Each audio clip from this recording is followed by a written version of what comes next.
Salut et bienvenue dans cette vidéo où je vais peut-être me liquéfier parce que j'ai pas pu le faire en extérieur à cause de la pluie. Pour le coup, je l'ai fait en intérieur et j'ai pas la clim et je crève un petit peu de chaud. Mais ça fait partie. Ceci étant dit, Star Wars épisode 8 est sorti cette semaine. Donc il y a déjà eu pas mal de critiques qui ont été faites dessus. On l'aime pas. Personnellement, moi je l'ai beaucoup aimé. Mais ce dont je voudrais vous parler aujourd'hui, c'est de certains détails qui vous ont peut-être échappé. Et le premier d'entre eux, c'est les dés. Alors, les dés, on les voit 3 fois dans le film. On les voit une première fois quand Luke arrive dans le Millennium Falcon et puis il les prend. Il y a une deuxième fois où il les donne à Leia et une troisième fois où c'est Kylo Ren qui les trouve par terre. Alors pour moi, c'était un petit peu un moment what the fuck parce que je me suis dit mais qu'est-ce que c'est que ces dés quoi? Je les avais jamais vus avant. Et en fait, si je les avais vus. Et comme vous probablement, si vous avez déjà vu A New Hope, donc le Star Wars 4. Ils sont là dans le Millennium Falcon. Il se trouve qu'après ils ont été un petit peu oubliés dans les 2 épisodes suivants et J.J. Abrams quand il a fait l'inventaire de ce qui était dans le Millennium Falcon dans l'épisode 4, en fait il a retrouvé les dés et donc là ils ne sont pas apparus dans l'épisode 7, on les voit juste dans l'affiche de Vanity Fair et par contre donc là, on les voit dans le film. Alors, à l'origine, c'était des dés à 6 faces normaux. Mais là, pour la nouvelle version, ils ont donné un petit look un petit peu Star Wars à ces dés. Et en fait, ces dés ont une histoire. C'est que probablement, la légende dit que c'est avec ces dés que Han Solo a gagné le Millennium Falcon de Lando Calrissian. Donc il y a de fortes chances qu'on les retrouve dans le film de Han Solo qui va sortir l'année prochaine. Deuxième point, c'est la planète Crête. Alors on pourrait penser que c'est juste une planète rebelle quelconque, mais en fait non. La première fois qu'elle apparaît dans l'univers Star Wars, c'est dans le livre Leia, une princesse d'Alderaan. Et en fait, on y découvre l'une des premières bases rebelles qui a été montée en fait par le père adoptif de Leia, Gale Organa. Et en fait, à l'époque, l'alliance rebelle n'existe pas, c'est juste un mouvement de rébellion. Et Leia, après avoir espionné son père, le suit sur cette planète. Et c'est là qu'elle a son premier contact avec donc les rebelles. Et c'est là qu'en fait, elle décide de rentrer dans la rébellion. Tant que je suis sur Crète, je vais vous parler de Luke Skywalker parce qu'évidemment il se passe énormément de trucs avec lui sur cette planète. Et en fait, Skywalker, ils l'ont vraiment farci de références à l'univers Star Wars. A commencer par sa main. Donc quand il prend le sabre laser, on voit clairement l'impact du tir qu'il a reçu dans le Retour du Jedi. On a aussi par exemple le lait vert là qui boit maintenant, qui fait référence au lait bleu qu'il buvait sur Aldébaran.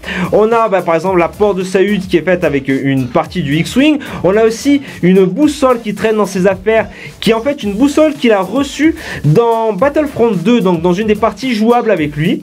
On a également les 2 soleils, donc au moment où il disparaît en fait, où il meurt, mais je vais revenir là-dessus. Donc quand il meurt, en fait il voit 2 soleils qui font en fait référence aux 2 soleils d'Aldébaran.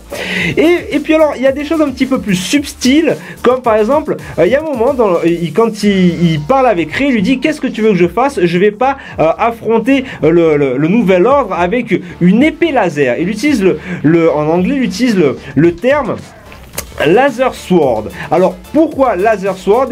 En fait épée laser et pas sabre laser. C'est une référence au premier script de George Lucas où justement il parlait d'épée laser et pas de sabre laser. D'ailleurs c'est très intéressant de revoir cette scène parce que il dit à Rey qui ne va pas affronter donc le nouvel ordre avec une épée laser, et en fait c'est exactement ce qu'il fait à la fin. Donc en fait c'est exactement ça, quand il sort de la base, il est seul avec une épée laser face à toute la puissance du premier ordre.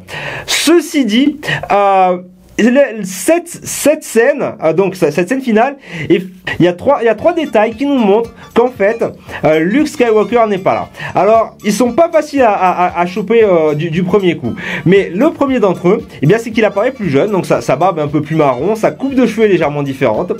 Le deuxième, c'est que pendu à sa ceinture, il y a le sabre laser que Kylo et Rey ont détruit pendant leur affrontement. Et la troisième, c'est que quand ils prennent position, bien quand Kylo prend position, donc on voit cette poussière rouge qui s'émane, qui sort de son pas. Et en fait, Luke, quand il prend position, eh bien, son pied ne déplace pas de poussière. Donc c'était très subtil, mais on avait vraiment tous les indices qui nous montraient qu'en fait Luke n'était pas sur la planète à ce moment-là. Maintenant, la question, Luke est-il mort ou pas? Eh bien, non, a priori, je pense qu'il n'est pas mort. Je pense qu'il va revenir dans les autres dans les autres Star Wars sous la forme d'un fantôme de la Force, Force Ghost, comme Yoda est réapparu, comme Obi-Wan Kenobi est réapparu aussi, et même comme Dark Vader réapparaît à la fin du 6, pardon. Autre mort significative, c'est celle de Snoke. Alors, elle a pris pas mal de monde par surprise, moi y compris, parce que on s'attendait un petit peu à en découvrir un peu plus sur lui, puis en fait, non, quoi, il se fait couper en deux à la moitié du film. Alors, est-ce qu'il est mort ou pas? C'est une grande question, parce que, bon, premièrement, c'est un peu surprenant qu'un personnage aussi puissant se fasse surprendre par Kylo Ren, parce que même si Kylo Ren est vraiment super bourrin, c'est pas non plus le gars le plus fut-fut de la planète, hein, comme on peut le voir, ni de la galaxie, comme on peut le voir à la fin, là où il envoie tous les lasers là sur Luke, et puis il se passe rien. Enfin ouais, c'est complètement con, on voit qu'il est pas très malin le gars, quoi. Et puis en plus, on sait que il y avait des seigneurs Sith qui utilisaient le transfert d'essence. C'est-à-dire qu'en fait, ils transféraient leur esprit dans un autre corps. Alors, on sait aussi que Snoke n'est pas un Sith, ça c'est dit dans le guide illustré de Star Wars 8 qui est sorti il y a une semaine à peu près.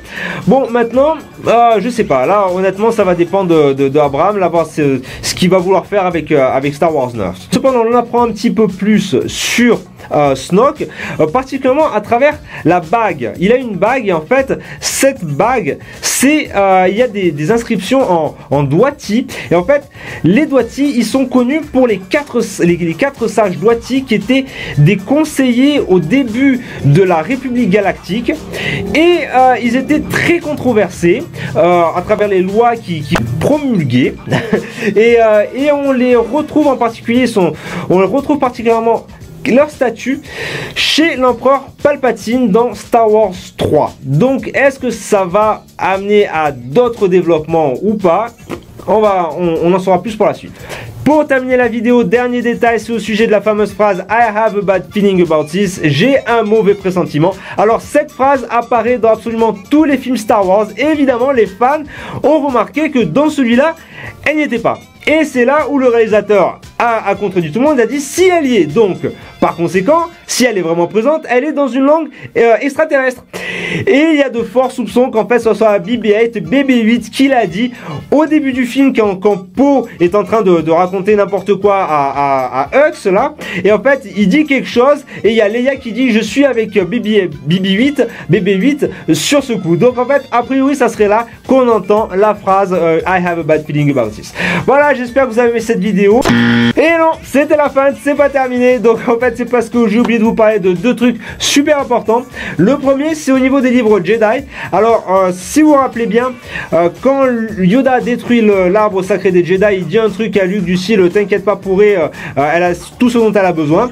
Et en fait, ça passe très rapidement, mais à la fin du film, quand Finn range des couvertures là, dans un espèce de tiroir du Millennium Falcon, eh bien, on peut apercevoir les livres sacrés des Jedi. Donc en fait, avant de se barrer de la planète, eh bien, Rey les a simplement chourés. Donc c'est pour ça que Yoda se fait pas trop de soucis pour elle.